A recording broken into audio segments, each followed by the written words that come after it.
Welcome to level 3 exponents. Let's get started. So if I asked you what 4 to the 1/2 power is, your immediate inclination is to view this probably as like a multiplication problem and try to multiply it somehow or add them or something. And you always have to remind yourself, this is not multiplication. I know when I first learned it, I always was tempted to do something with multiplication. Well, something to the 1/2 power might not be intuitive to you, but it actually turns out that this means the same thing as the square root of 4. Or another way, what times itself is equal to 4, and we know that the square root of 4 is 2. It could actually be a positive 2 or a negative 2, because we know that either of those numbers, when they're squared, could equal 4. But for the sake of this one, we'll assume it's always the positive square root. So 4 to the 1/2 is equal to 2. Similarly, 9 to the 1/2, well, that would be 3. 16 to the 1/2. Now, whoops, 16 to the 1/2. My subconscious gave away the answer. 16 to the 1/2 power is 4. 25 to the 1/2 power is 5. I think that might make sense to you now. So what does it mean when something is to the 1/3 power? Well, if I say 8 to the 1/3 power, you might already catch on. In the 1/2 power, we said something times something is equal to 4. Well, in the 1/3 power, we have to say that something to the 3rd power is equal to 8. And if you've been practicing your exponents, you know that 2 to the 3rd power is equal to 8. So we know that 8 to the 1/3 is equal to 2. Similarly, 27 to the 1/3 is equal to 3.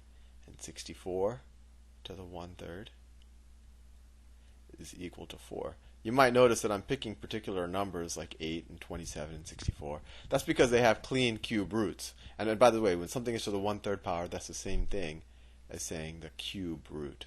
I just used terminology without explaining it, which is very bad. So I just used 8 and 27 and 64 because when I raise them to the fractional exponents, they actually come out to be clean numbers. You could use a calculator and do something like 5 to the 1/3 power and you'll get some weird decimal. Let's do some more problems. So we know that 9 to the 1/2 is equal to 3.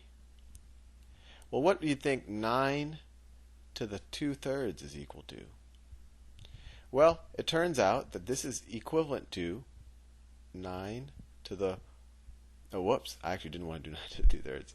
What do you think 9 to the 3/2 is equivalent to? Well, this is the same thing as 9 to the 1/2 power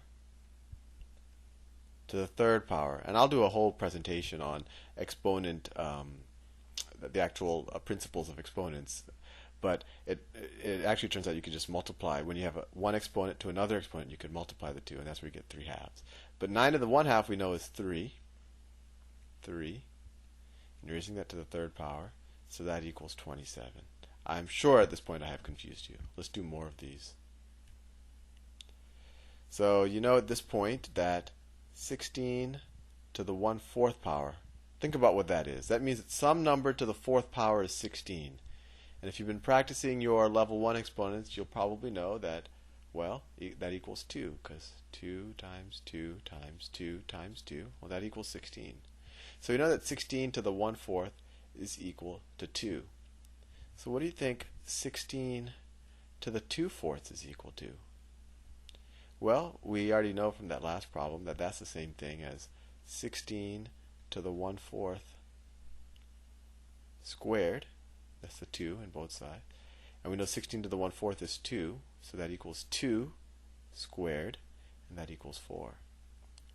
And it all works out because we know from fractions another way to write the fraction 2/4 is to write 1/2. So this is the same thing as 16 to the 1/2 power. And 16 to the 1/2 power, well, that's just equal to 4. Now I'm going to mix it up real good and do some negative fractional exponents. So what if I were to tell you 16 to the negative 1/2 power?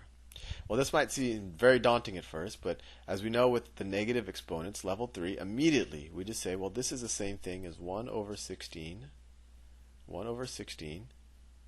to the positive 1 half. And that's the same thing as 1 to the 1 half over 16 to the 1 half. Well, the square root of 1 is easy. It's 1. And 16 to the 1 half is 4. So that wasn't too bad. It's a little daunting when you see a negative exponent, but immediately when you see that negative, just flip the 16 and then work it out like a regular fractional exponent problem. Let's do another one. 8 over 27 to the, let's say, negative 1/3.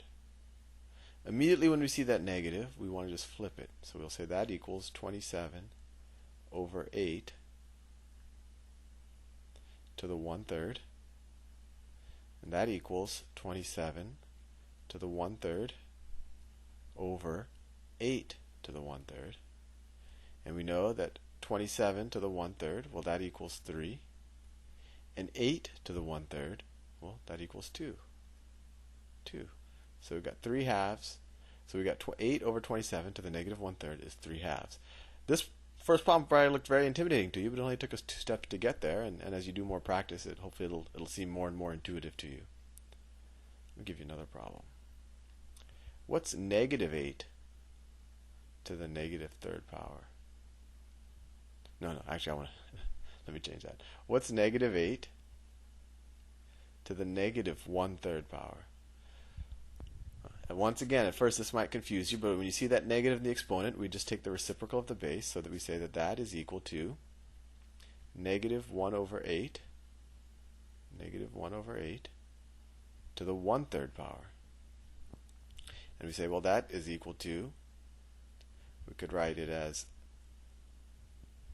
1 over negative 8 to the 1/3. We say, what number times itself 3 times is equal to negative 8? Well, we know from intuition there's no real mechanical way to do this, but we know that negative 2 times negative 2 is 4 times negative 2 is negative 8. So we know that this is equal to 1 over negative 2, or negative 1 half. So negative 8 to the negative 1/3 is equal to minus 1 half. Let's do another one more problem, just to thoroughly melt your brain. Let's say 9 over 4 to the negative 3 over 2. Well, immediately we see that negative exponent. Let's flip the base. We get 4 over 9 to the 3 halves. Well, we know that that equals 4 over 9 to the 1 half, and then all of that to the 3rd power. 4 over 9 to the 1 half, I think at this point you know that's the same thing as 4 to the 1 half, which is 2, over 9 to the 1 half, which is 3. And then we have to just raise everything to the 3rd power. And that's the same thing as 2 to the 3rd power, which is 8. That's an 8. Sometimes the computer acts funny. Divided by 3 to the 3rd power, well, that's 27. There we have 9/4 to the negative 3 halves power is equal to 8 over 27. Now, hopefully you can at least do these problems, and you probably don't have a good intuitive sense for exactly what a negative 3 half power is, and hopefully I can cover that for you in future modules. But I think you're ready to try some of the level 3 exponent practice problems. Have fun.